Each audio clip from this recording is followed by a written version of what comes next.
दो मलमूत्र का रास्ता, ये शरीर के 9 दरवाजे हैं। सबसे पहला दरवाजा गुदा चक्र आता है। गुदा चक्र में गणेश जी वास करते हैं। गणेश जी वहां के मालिक हैं। ये 4 दल का कवल है। यहाँ पर पृथ्वी तत्व पाया जाता। उसके ऊपर इंद्रिय चक्र आता। इंद्रिय चक्र में ब्रह्मा जी वास करते हैं। ये 6 दल का कवल है। यहाँ पर जल तत्व पाया जाता।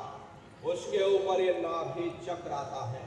नाभि चक्र में विष्णु जी वास करते हैं। ये 8 दल का कवल है। यहाँ पर अग्नि तत्व पाया जाता। उसके ऊपर ये हृदय चक्र आता। हृदय चक्र में शिव जी वास करते। ये 12 दल का कवल है। यहाँ पर वायु तत्व पाया जाता। वास तो वो ऊपरी मंडलों में करते हैं, लेकिन उनका प्रकाश, उनकी किरणें इन चक्रों पर पड़ती हैं। उसी के ऊपर एक कंठ चक्र आता है। यहाँ पर आद्या महाशक्ति की किरणें पड़ती और ये 16 दल का कवल है। और आप सबसे ऊपर, तुम्हारी जीवात्मा सबसे ऊपर दोनों आंखों के मध्य भाग में बैठी है, जहाँ पर देवियां बिंदी लगाती हैं और पुरुष जहाँ पर टीका लगाते हैं। ये बिंदी और टीका यहाँ पर हम लोग इसीलिए लगाते हैं क्योंकि यहीं पर हमारी जीवात्मा बैठी हुई है, उसका श्रृंगार किया जाता है। तो 10वां द्वार है जहाँ पर तुम्हारी जीवात्मा बैठी हुई। इसी 10वें दरवाजे पर बैठ करके जीवात्मा अपने प्रकाश को 9 दरवाजों में फैलाती है, जिससे आपका ये शरीर चलता, आपके हाथ और आपके पैर चलते हैं। जब आप भजन करोगे और घंटे शंख की आवाज को सुनोगे तो उस आवाज में चुंबक है, वो आवाज आपको अपनी ओर खींचेगी। और जब खिंचाव होगा तो जीवात्मा का फैला हुआ प्रकाश 9 दरवाजों से सिमट करके यही 10वें दरवाजे पर इकट्ठा हो जाएगा। और जैसे ही यहाँ पर इकट्ठा हुआ, तुरंत शब्द जीवात्मा को खींच करके इस शरीर से बाहर कर देगा। फिर आप अपनी आंखों से देखिएगा कि भाई हमारा शरीर ये पड़ा और हम ये खड़े। आप अपने शरीर से अलग हो जाओगे। जैसे चिड़िया होती है और चिड़िया घोंसले से निकल करके आसमानों की उड़ान भरती है, शाम को फिर अपने घोंसले में आ जाती है। ऐसे ही तुम्हारी जीवात्मा इस शरीर रूपी घोंसले से निकल करके ब्रह्मांडों की सैर करेगी, देवी देवताओं के दर्शन करेगी और घूम करके फिर अपने शरीर रूपी घोंसले में वापस चली आएगी। हरे प्रेमी भाई बहनों, ये ब्रह्मा विष्णु महादेव जिनकी सारी दुनिया पूजा करती है, आप सभी लोग ब्रह्मा विष्णु महादेव की पूजा करते हो, लेकिन कभी आपने विचार नहीं किया कि जिनकी हम पूजा कर रहे हैं, आखिर ये लोग हैं कौन, ये कहाँ पर रहते हैं, ये क्या काम करते हैं। हरे राम कौन है, कृष्ण कौन है, ईश्वर कौन है, ब्रह्म कौन है, पार ब्रह्म कौन है, ये कहाँ पर रहते हैं। तो जरा संक्षिप्त में आप समझिएगा, क्योंकि अगर हम इसका वर्णन यहाँ पर करेंगे तो लाखों वर्ष लग जाएंगे। एक लोक का वर्णन नहीं हो सकता, इतने विशाल लोक ऊपर बने हुए। लेकिन संक्षिप्त में आपको बताया जा रहा कि किन किन मंडलों को पार करते हुए तुम्हारी जीवात्मा अपने 5वें मंडल पर यानी कि सचखंड में पहुंचेगी। प्रेमी भाई बहनों, जब आप भजन करोगे और घंटे शंख की आवाज को पकड़ करके जब आप शरीर रूपी घोंसले से बाहर निकल जाओगे तो उसी शब्द को पकड़ करके ये जीवात्मा ब्रह्मांडों की चढ़ाई करती है। पलक झपकती है जीवात्मा, खरबों योजन ऊपर चली जाती है। ये सूरज चांद सितारों को पार करने के बाद सबसे पहले जो आपको लोक मिलेगा उसे महात्माओं ने शिवलोक कहा। शिवलोक तमोगुणी स्थान है, वहां के मालिक शिव जी हैं, वो पार्वती जी के साथ उस लोक में विराजमान है। चेतन धार जो ऊपर से आ रही, जिसे महात्माओं ने गंगा कहा, वह अपना केंद्र बिंदु शिवलोक को बनाती है। इसीलिए शिव जी की जटा में गंगा दर्शाई जाती है। इस लोक में असंख्यों जीवात्माएं रहती हैं। ये सभी जीवात्माएं शिव स्वरूप में मौजूद होती हैं। जब आप वहां पहुंचोगे और शिव जी का प्रत्यक्ष दर्शन करोगे तो आपका स्वरूप भी शिव के समान यानी कि शिव स्वरूप हो जाएगा। प्रेमी भाई बहनों, शिव जी का दर्शन करने के बाद फिर तुम्हारी ये जीवात्मा उसी शब्द को पकड़ करके, घंटे सन की आवाज को पकड़ करके फिर जब ऊपर की ओर चढ़ेगी, उसी के ऊपर प्रेमी भाई बहनों ब्रह्मा जी का लोक आएगा। ब्रह्मा जी का लोक वो रजोगुणी स्थान है।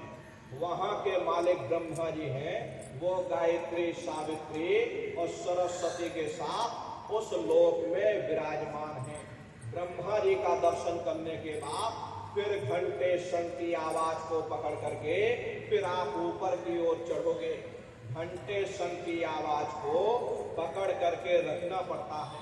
यदि आपने शब्द को छोड़ दिया, सेकंड भर आपको नहीं लगेगा, आराम से आप अपने शरीर में वापस चले आओगे और बाहरी आंखों को खोल दोगे। इसीलिए प्रेमी भाई बहनों, घंटे शंख की आवाज को पकड़ करके वहां रखना पड़ता है। कभी कभी उन मंडलों में पहुंच करके वहां के लुभावने दृश्यों को देख करके साधक का मन मोहित हो जाता। साधक मन में सोचने लगता है बस हम अपनी पूरी जिंदगी यहीं पर गुजारते। ऐसे दशा में यदि गुरु भी साधक से कहते हैं कि बच्चा ऊपर चलो, साधक जाने को तैयार नहीं होता, क्योंकि उन इतने सुंदर दृश्यों में फंस जाता कि साधक अपने गुरु से ही बोल बैठता है कि नहीं नहीं आप ऊपर जाओ, हमको यहीं पर रहने दो। जैसे ही आपने ये शब्द कहा, वो घंटे शंख की आवाज आपसे छूट जाएगी, सारे दृश्य गायब हो जाएंगे। धड़ाम से आप अपने शरीर में वापस चले आओगे। फिर उतना चढ़ने के लिए आपको फिर उतनी मेहनत करनी पड़ेगी। इसीलिए प्रेमी भाई बहनों, घंटे शंख की आवाज को पकड़ करके रखना पड़ता। तो शब्द को पकड़ करके फिर ये जीवात्मा जब ऊपर चढ़ेगी, उसी के ऊपर विष्णु लोक आता है। विष्णु लोक वो सतोगुणी स्थान है। वहां के मालिक विष्णु जी हैं। उनका बड़ा मनमोहक स्वरूप है। उनकी 4 भुजाएं हैं और चारों भुजाओं में शंख, गदा, पद्म और चक्र सुशोभित है। आप क्षीर सागर में लक्ष्मी जी के साथ विराजमान। ये तीनों देवता ब्रह्मा, विष्णु, महादेव अपने अपने लोक में बैठ करके राज कर रहे हैं। एक रचयिता है जो जीवों को रचता है, एक पालनहार है जो जीवों को पालता, एक संहार करता जो जीवों को नष्ट कर देता। एक का काम है घड़े को बनाना, एक का काम है घड़े की सुरक्षा करना, एक का काम है घड़े को फोड़ देना। इनकी जो माता है वो आद्या महाशक्ति। ब्रह्मा, विष्णु, महादेव लोक के ऊपर वो आद्या महाशक्ति का लोक आता और उसी लोक को पार करने के बाद सबसे पहला देश पड़ता है, या यूं कह लीजिए कि पहली राजधानी पड़ती है, जिसे महात्माओं ने सहस दल कवल कहा। वो राजधानी है। ये ब्रह्मा, विष्णु, महादेव के जो लोक हैं, उस राजधानी के अंतर्गत आने वाले जिले हैं। जैसे प्रेमी भाई बहनों, ये जिला छोटा सा होता, राजधानी बड़ी होती। प्रेमी भाई बहनों, इसी तरह से प्रेमियों, वो राजधानी का जो मालिक है वो निरंजन भगवान। ये ब्रह्मा, विष्णु, महादेव वो निरंजन भगवान के ही पुत्र और ये आद्या महाशक्ति निरंजन भगवान की अर्धांगिनी। निरंजन भगवान स्वयं तीनों लोकों के मालिक। उन्हीं को त्रिलोकीनाथ कहा जाता। हिंदू उन्हीं को परमात्मा कहते, मुसलमान उन्हीं को खुदा कहते, ईसाई उन्हीं को गॉड कहते। घंटे और शंख की आवाज जो हर इंसान के अंदर गूंज रही, वो आवाज उन्हीं के मुखार बिंद से हो रही। निरंजन भगवान का जो स्वरूप है वो ज्योतिष स्वरूप है। 1000 बाती की अखंड ज्योति वहां पर बराबर जल रही। हम आप मंदिरों में ज्योति जलाते हैं, ये तो हम आप उसकी नकल करते। इस जोत में तेल की जरूरत पड़ती है, बाती की जरूरत पड़ती है, लेकिन वो अखंड ज्योति ऐसी है जिसमें ना तेल की जरूरत है और ना बाती की जरूरत है। पलटू साहब ने जिक्र किया कि उल्टा कुआ गगन में तिसमें जरे चिराग और तिसमें जरे चिराग, बिना रोगन बिन बाती और 6 ऋतु 12 मास, जरत रहे दिन राती। सतगुर मिले जो होए ताहि की नजर में आवे और बिन सतगुर नहीं कोई वाह को दर्शन। वो अखंड ज्योति ऐसी है जिससे पूरा ब्रह्मांड प्रकाशवान हो रहा। जितनी भी अवतारी शक्तियां आई, राम आए, राम को वहीं से नीचे उतारा गया। इसीलिए उस देश को अयोध्या नगरी भी कहा गया। गोस्वामी जी महाराज जब साधना करके वहां पहुंचे तभी उन्होंने रामचरित्र मानस में लिख दिया। क्या गोस्वामी जी महाराज ने रामचरित्र मानस में लिखा? देखिए, गोस्वामी जी महाराज कहते हैं कि मोद्यो नैन त्रिशत में भयो पुण्य चितवत कौशलपुर गयो। जब मैंने अपने बाहर की आंख बंद की, मेरे अंदर की आंख खुल गई और मैं क्या देख रहा हूं, मैं कौशलपुर देश में पहुंच गया। मोह विलोक राम मुस्काई, मुझे देख करके राम भगवान प्रसन्न हो गए। उन्होंने ऊपर जाने का मुझे रास्ता दे दिया। मैं ऊपर जा करके क्या देख रहा हूं कि उधारे माज सुनि अंडज राया, देखे बहु ब्रह्मांड निकाया, अति विचित्र तह लोक अनेका, रचना अधिक एक टेका। विचित्र विचित्र भांत के वहां पर लोग बने हुए, एक से सुंदर एक महल बने हुए जिनकी शोभा वर्णी है। प्रेमी भाई बहनों, वो असली अयोध्या नगरी है, वो असली राम भगवान का देश। राम जी का दर्शन करने के बाद फिर तुम्हारी ये जीवात्मा दूसरे मंडल के शब्द को पकड़ करके दूसरे मंडल की चढ़ाई करती।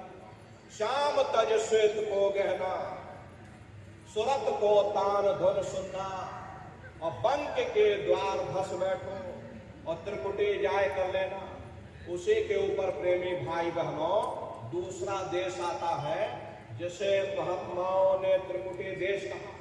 लेकिन प्रेमियों, सहस्रदल कवल और त्रिकुटी देश, इसके बीच में एक रास्ता जाता है जिसे महात्माओं ने बंकनाल का रास्ता कहा।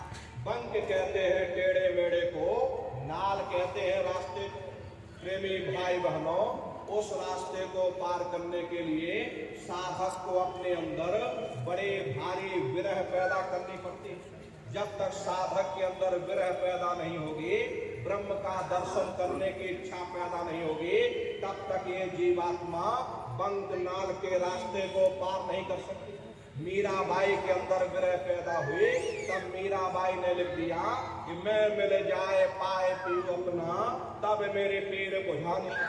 मीरा सुरत शब्द सहलानी, हस हस कंठ न पाइया, जिन पाइया तिन रोए। जिन्होंने भी उस मालिक को पाया, रो रो करके पाया, किसी ने हंस करके नहीं पाया। यही दशा हमारी आपकी भी होनी चाहिए। जब भी आप घाट पर बैठो, 2 आंसू अपने मालिक के लिए गिराओ। किसी को दिखाने की जरूरत नहीं। अरे वो मालिक सब कुछ देख रहा कि कौन बच्चा मेरे लिए रो रहा, कौन बच्चा मेरे लिए तड़प रहा। जब सच्ची आत्म तड़प पैदा होगी तो वह मालिक बर्दाश्त नहीं कर पाएगा। लेकिन जब तक ये बनावटी तड़प है, जब तक ये दिखावा है, तब तक वो कुछ नहीं करता। बस ऊपर बैठ करके देखता रहता है कि ठीक है बच्चा माया के मसाले में खेल रहा, इसे स्वाद मिल जाता है, ये हंसने लगता, नहीं मिलता ये रोने लगता। इसे मेरे दर्शन की कोई चाह नहीं, इसे तो दुनिया के साजो सामान की चाह। वो ऊपर बैठ करके वो सब कुछ देखता है। लेकिन जब गुरु मिल जाते हैं, दया करके घाट पर बैठा देते, और जब साधक रोने लगता तो वह मालिक भी दया कर देता। तो साधक के अंदर विरह पैदा हुई, विरह के सहारे शब्द को पकड़ करके ये जीवात्मा बंकनाल के रास्ते को पार करते हुए दूसरे मंडल यानी कि त्रिकुटी धाम में पहुंच गए। वहां के जो मालिक हैं, त्रिकुटी त्रिकुटी देश के जो स्वामी हैं वो ब्रह्म है। वहीं से मन और माया की उत्पत्ति है। वहीं से तीन गुण रजोगुण, तमोगुण, सतोगुण, तीनों गुणों की उत्पत्ति वहीं से। ये जो आपके वेद हैं, वेदों को सारी दुनिया बैठ करके पढ़ती है। वेदों की भी उत्पत्ति उसी स्थान से हुई। अरे महात्मा कहते हैं भाई त्रिकुटी महल में विद्या सारा, घनहर गरजे बजे नगारा, लाल वरण सूरज उजियारा।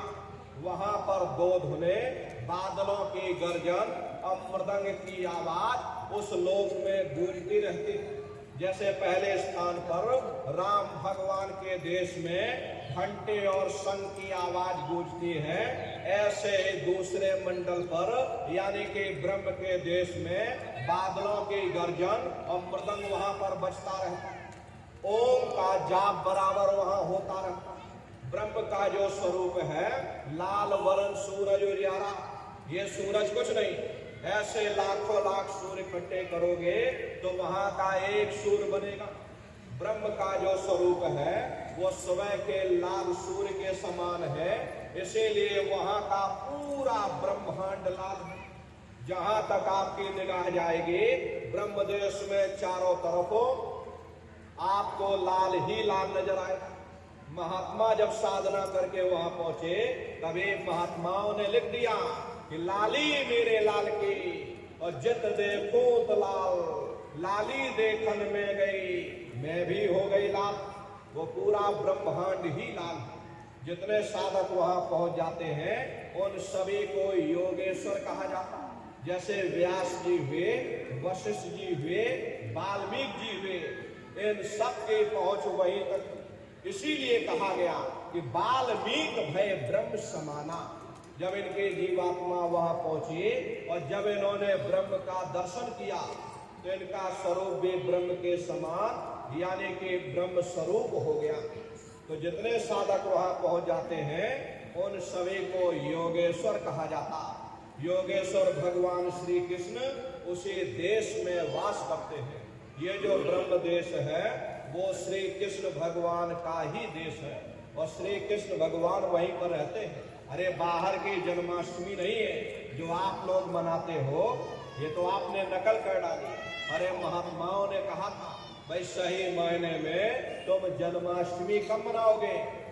जब तुम्हारे जीवात्मा पांच तत्व जल, पृथ्वी, अग्नि, वायु, आकाश और तीन गुण रजोगुण, तमोगुण, सतोगुण, पांच तत्व और तीन गुणों से परे होकर के ब्रह्म देश में पहुंच करके जब कृष्ण भगवान का दर्शन कर लोगे तब सही मायने में जन्म अष्टमी मनाई जाएगी। वहां कृष्ण भगवान का दर्शन करने के बाद फिर तुम्हारी ये जीवात्मा तीसरे मंडल के शब्द को पकड़ करके और तीसरे मंडल की चढ़ाई करेगी।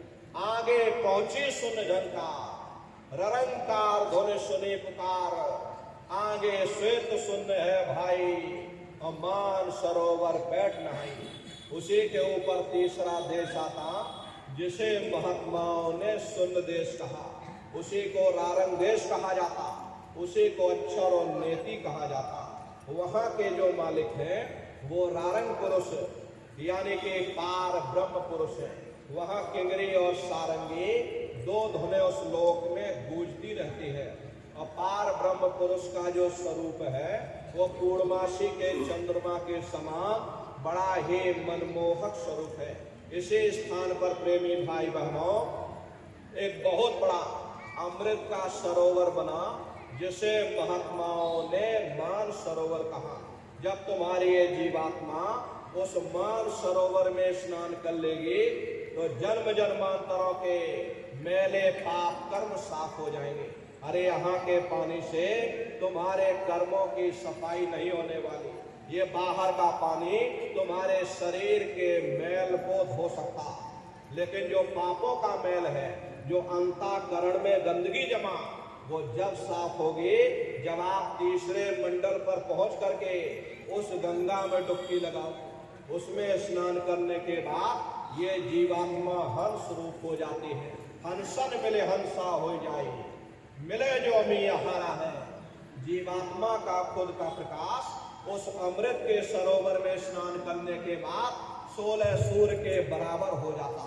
तो फिर यही जीवात्मा चौथे मंडल के शब्द को पकड़ करके चौथे मंडल की चढ़ाई करती। 2 पर्वत के संग निहारो, भंवर गुफा ते संत पुकारो। 2 पर्वतों को पार करने के बाद वो बड़ा सुंदर देश आता, जिसे महात्माओं ने भंवर गुफा कहा। वहां के जो मालिक हैं वो सोहन पुरुष है। वहां बंशी यानी मुरली की मधुर ध्वनियां सदा उस लोक में उच्चारण होती रहती। और सोहन पुरुष का जो स्वरूप है वो दोपहर के सूर्य के समान महाप्रकाशवान स्वरूप है। स्वरूप में अंतर है। पहले स्थान पर निरंजन भगवान का जो स्वरूप था वो ज्योतिष स्वरूप था। दूसरे स्थान पर ब्रह्म का जो स्वरूप है वो सुबह के लाल सूर्य के समान है। तीसरे स्थान पर पार ब्रह्म का जो स्वरूप है वो पूर्णमासी के चंद्रमा के समान है। चौथे स्थान पर सोहन पुरुष का जो स्वरूप है वो दोपहर के सूर्य के समान महाप्रकाशवान स्वरूप। वहां के धनी का दर्शन करने के बाद ताके परे धाम सतनामा और 3 बजे सतलोक ठिकाना। सोहन देश के ऊपर वो 5वां देश आता, जिसे महात्माओं ने सचखंड देश कहा। वो सचखंड देश अजर अमर अविनाशी सदा एक रस रहने वाला देश है। वहां न काल है, न कर्म है, न दुख है, न संताप है, न पुण्य है, न पाप है। जो जीवात्माएं वहां पहुंच जाती हमेशा के लिए जन्म मरण के बंधनों से आजाद हो जाती। वहां के जो मालिक हैं वो सतपुरुष भगवान, जिनके रोम रोम में खरबों खरब सूरज चांद सितारे प्रकाशमान, वही हमारे आपके सच्चे मालिक हैं। वही हमारे आपके सच्चे पिता हैं। अरे हमको आपको वहीं से नीचे उतारा गया। फिर शब्द को पकड़ करके शब्द शब्द पौड़ी पर चढ़कर और पहुंचो सचखंड सतनाम। शब्द के सीढ़ी हर मंजिल पर लगा रखी। आपने भजन किया, घंटे शंख की आवाज को पकड़ा तो आप पहले मंडल पर चढ़ जाओगे। वहीं पर आपको दूसरे मंडल का शब्द सुनाई पड़ेगा, उसे आप पकड़ लोगे तो दूसरे मंडल पर चढ़ जाओगे। ऐसे शब्द दर शब्द, मंजिल दर मंजिल ये जीवात्मा अपने देश सचखंड में पहुंच जाए। तो शब्द का पकड़ में आएगा जब आप भजन करोगे। और भजन कैसे किया जाएगा जरा अच्छे से समझ लो। ये आंख और कान को बंद करिएगा, लेकिन मन को रोकिएगा। ऐसे समय पर तुम्हारा ये मन जरूर भागेगा। अभी आप सत्संग में बैठे हो, शरीर तुम्हारा यहाँ बैठा, मन सारी दुनिया में घूम रहा। अब या प्रेमी भाई बहनों, किसी को पानी पीना है तो मन पानी पीने पहुंच गया। कोई बाल बच्चों को घर में छोड़कर आया, मन बाल बच्चों में पहुंच गया। कोई दुकान दफ्तर छोड़ करके आया तो मन दुकान दफ्तर में पहुंच गया। तो कोई खेती बाड़ी छोड़ करके आया, शरीर बेचारा यहाँ बैठा, मन खेत में गेहूं काट रहा। ऐसे भजन से कोई लाभ नहीं होता। अरे जिन्होंने मार मन डाला उन्हीं को सूरमा कहना, बड़ा बैरी ये मन घट में इसी का जीत ना कटना। अगर दुनिया में कोई हमारा दुश्मन है वो केवल हमारा मन है। ये मन रूपी रावण कब मरेगा जब आप 9 द्वारों पर फतेह हासिल करके यहाँ 10वें द्वार पर चढ़ जाओगे, तब सही मायने में दशहरा मनाई जाएगी। अरे बाहर के दशहरा नहीं है जो लकड़ी का रावण बना देते हो और फूंक फांक करके घर आ जाते कहते भाई हमने रावण मार दिया। अरे महात्माओं ने कहा था भाई सही मायने में तुम दशहरा कब मनाओगे जब 9 द्वारों पर फतेह हासिल करके तुम यहाँ 10वें द्वार पर चढ़ जाओगे, तब सही मायने में विजयदशमी मनाई जाए। तब ये मन रूपी रावण तुम्हारा मरेगा, तब तुम्हारी ये जीवात्मा शब्द को पकड़ करके राम अपने अयोध्या नगरी वापस पहुंचेगी। तो प्रेमी भाई बहनों, मन कब मरेगा जब इसे शब्द की लज्जत मिल जाएगी, नाम की लज्जत मिल जाएगी। अरे प्रेमी भाई बहनों, अगर हम किसी से कहें, किसी भिखारी से बोल दें भाई 10 रुपया हमको दे दो, वो मरने मारने को तैयार हो जाएगा, लेकिन 10 रुपया नहीं देगा। लेकिन 20 रुपए का नोट उसको दिखा दो तो 10 रुपए वाली मुट्ठी अपने आप ढीली हो जाएगी। कारण क्या है? जब तुम्हारे मन को दुनिया के सुख से ऊंचा सुख मिल जाएगा, तब तुम्हारा ये मन दुनिया के सुख को छोड़ देगा। अरे धुन सुनकर मन समझाई, कोट जतन अहम मन नहीं जागे। धुन सुनकर मन समझाई, तपसी तप कर थाक रहे हैं, जती रहे जतलाई। विद्या पढ़ पढ़ वेद बखाने, और विद्या बल सब जाई। बुद्धि चतुरता काम ना आवे, आलिम रहे पछताई। और अमल का दखल नहीं है, अमल शब्द लौलाई। गुरु मिले जो धुन का भेदी, शिष्य विरह धर आई। सुरत शब्द की होए कमाई, तब मन कछ ठहराई। ये धुन है धुर लोक अधर की, कोई पकड़े संत सिपाही। मन को मार करे सवारी, गगन कोट वैले घिराई। और धुन सुनकर मन समझाई। प्रेमी भाई बहनों, ये मन रूपी रावण जब मर जाएगा, जब तुम्हें नाम की लज्जत मिल जाएगी। प्रेमी भाई बहनों, तो मोटी बात आप लोग पकड़िए कि भजन कैसे करोगे। तो आंख और कान को बंद कर देना, ऊंचा ध्यान दे करके सुनिएगा। शुरू में सीटी जैसी आवाज आप सभी को सुनाई पड़ेगी, उसे पकड़ लेना, सुनते रहना। सुनते सुनते उसी में लीन हो जाओ। जब आप उसमें लीन हो जाओगे तो कुछ समय बाद में दोबारा आपको अनुभव होगा कि कहीं बड़े दूर से एक महीन आवाज, घंटे और शंख की आवाज हमारे कानों में गूंज रही। जब घंटे शंख की आवाज आपको सुनाई पड़ने लग जाए, तब आप सीटी की आवाज को छोड़ देना और घंटे शंख की आवाज को पकड़ लेना। एक बार प्रेमी भाई बहनों, आप उस आवाज को पकड़ोगे, फिर वो आवाज आपको नहीं छोड़ेगी। खींच करके शरीर से बाहर, फिर रोज आना, रोज जाना, रोज ब्रह्मांडों की सैर करना, रोज देवी देवताओं के दर्शन करना, रोज राम के दर्शन करना, रोज कृष्ण के दर्शन करना, और घूम करके फिर अपने शरीर रूपी घोंसले में वापस चले आना। तो भजन करने का तरीका, सुमरन, ध्यान और भजन नित्य नियम से करिएगा। रास्ता बिल्कुल सच्चा है, आप करोगे, आपको अनुभव होगा, दिखाई भी देगा और सुनाई भी पड़ेगा। लेकिन इतना ध्यान रखिएगा, जो भी दिखाई सुनाई पड़े अपने अंदर हजम करिएगा। जितना हजम करोगे उतना रास्ता खुलता चला जाएगा। तो नित्य नियम से नागा नहीं होना चाहिए। अरे आप शरीर को देखो, भोजन देते हो, सुबह दोपहर शाम खाते हो, लेकिन कभी आपने विचार नहीं किया ये जीवात्मा जो जन्म जन्मांतरों से भूखी प्यासी बैठी है, कभी आपने इसको भोजन नहीं दिया। अरे इसका भोजन शब्द है, इसका भोजन नाम है। अपना ये नियम बनाइए कि पहले हम अपनी जीवात्मा को भोजन देंगे, फिर अपने शरीर को भोजन देंगे। अगर ये नियम आपका बन गया तो आपका लोक भी बन जाएगा और आपका परलोक भी बन जाएगा। अरे नर नारियों, उस मालिक को पाने के लिए तुम्हें घर बार छोड़ने की जरूरत नहीं है। अरे तुम्हें समाज छोड़ने की जरूरत नहीं है, तुम्हें जात बिरादरी बदलने की जरूरत नहीं है। अरे जात पात के रगड़े झगड़े ये हमारे अपने नहीं है, ये सिर्फ हमारे मन की खुराफात है। आप सभी लोग बुद्धिमान हो, अपनी अपनी बुद्धि से आप सभी लोग विचार करिएगा। जब गुरु नानक साहब नहीं आए थे तब कोई सिख नहीं था, जब मोहम्मद साहब नहीं आए थे तब कोई मुसलमान नहीं था, जब ईसा मसीह साहब नहीं आए थे तब कोई ईसाई नहीं था। और पीछे लौटते चले जाओ तो केवल मनुष्य ही मनुष्य रह जाते। ये रगड़े झगड़े किसने पैदा किए?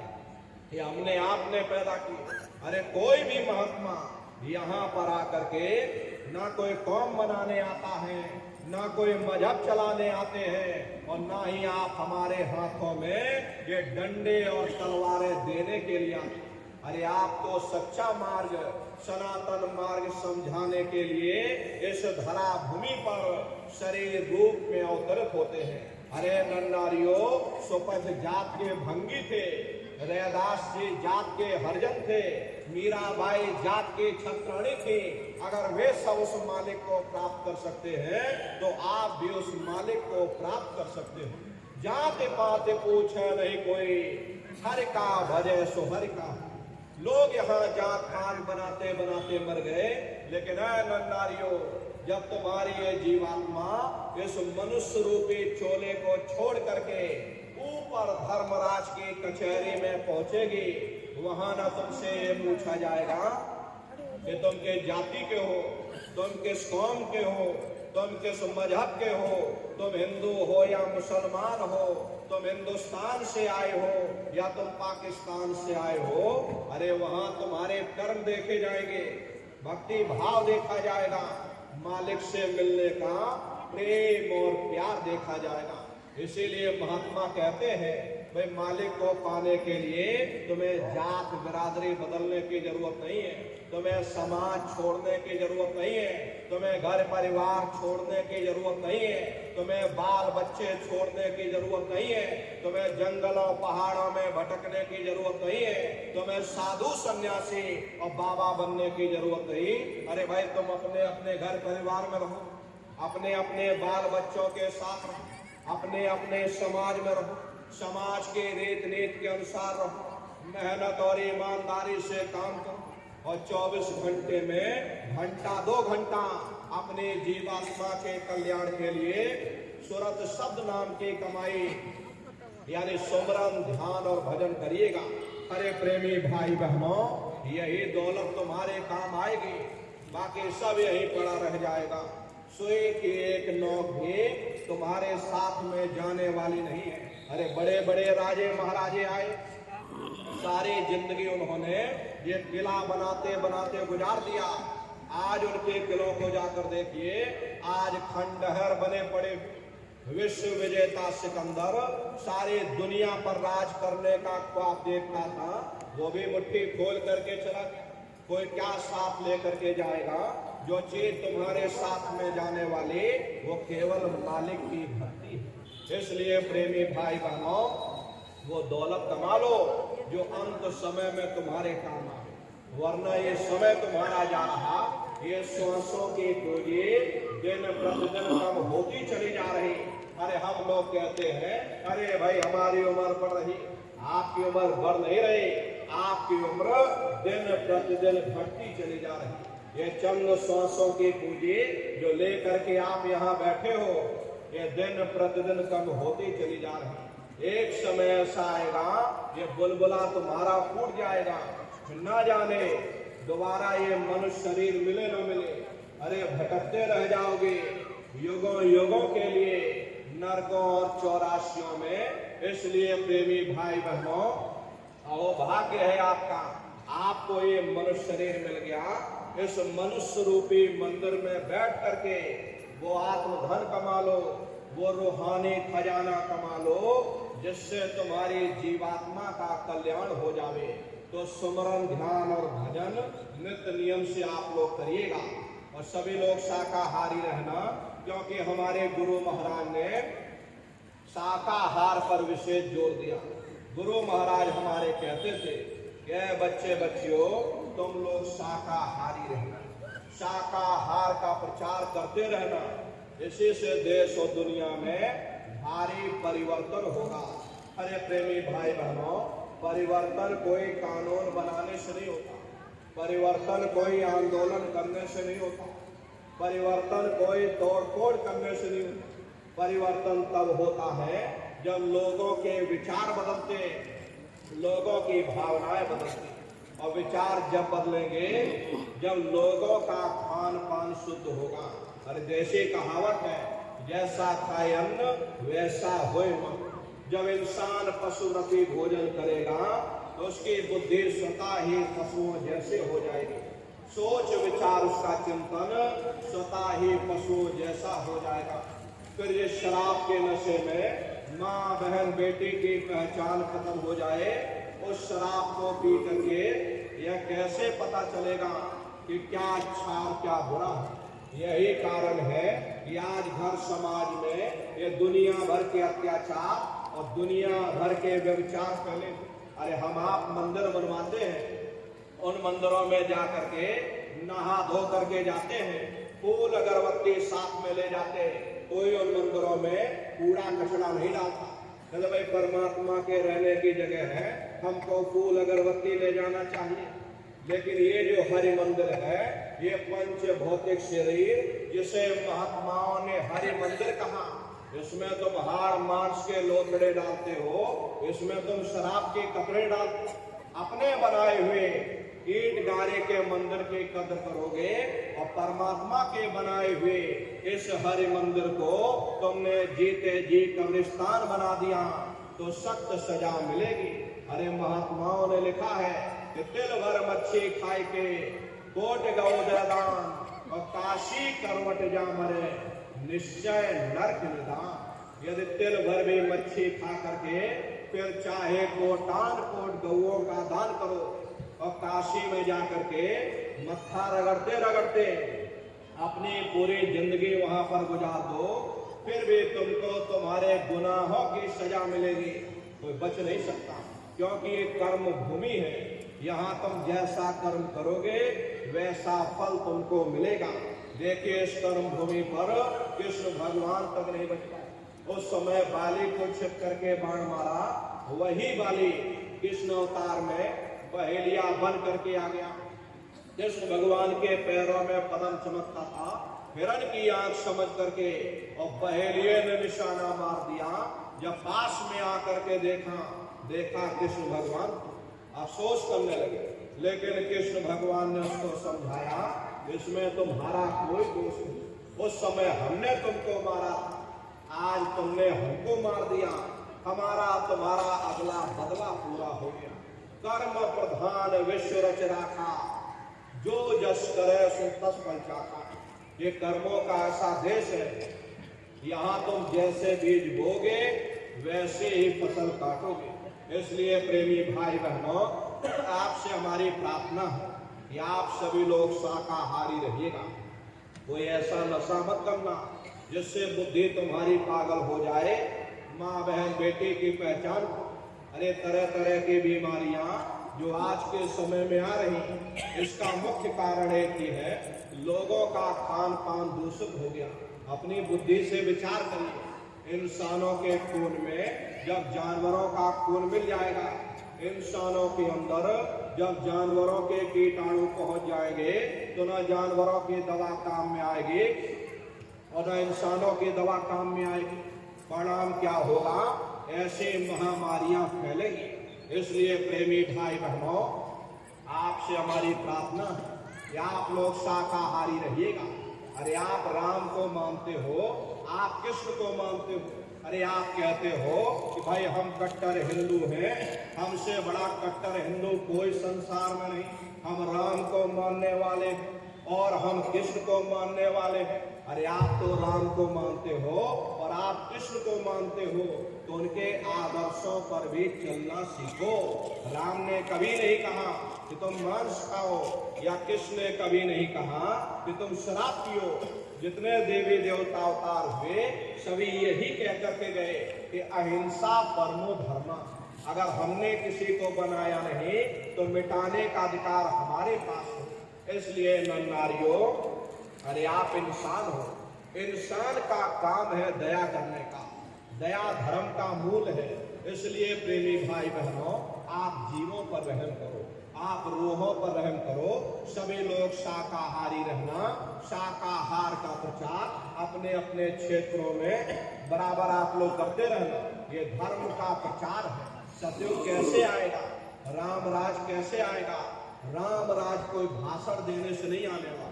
राम राज जब आएगा जब आप धर्म का प्रचार करोगे, और धर्म का प्रचार करने की जिम्मेदारी हम सभी प्रेमी भाई बहनों की है, क्योंकि हम सभी लोग अपने गुरु महाराज के जलाए हुए चिराग हैं।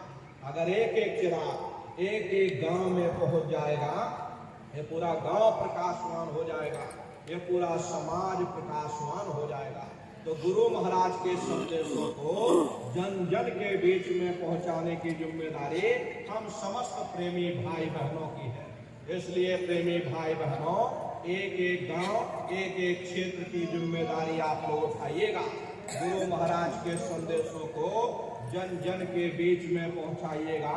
लोगों को शाकाहारी सदाचारी बनाइएगा, उनको चरित्रवान बनाइएगा, उनको भी दरबार में लेकर के आइएगा, उनको भी संगत के साथ जोड़िएगा। ये बहुत बड़ी सेवा है जो गुरु महाराज आपको सौंप करके गए। इस सेवा को आप सभी प्रेमी भाई बहन करिएगा। भजन ध्यान सुमरन बराबर आप लोग करते रहना।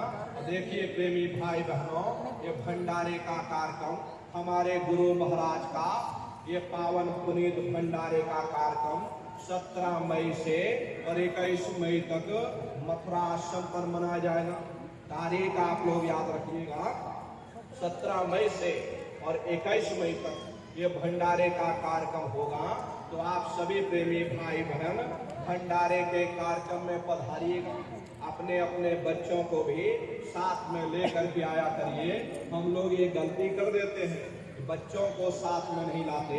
हम लोग सोचने लगते हैं अरे बच्चों को क्या करेंगे ले जाकर, ये बच्चे छोटे हैं, इनको घर में रहने दो, इनको पढ़ाई लिखाई करने दो, अभी इनकी पढ़ाई लिखाई की उम्र है।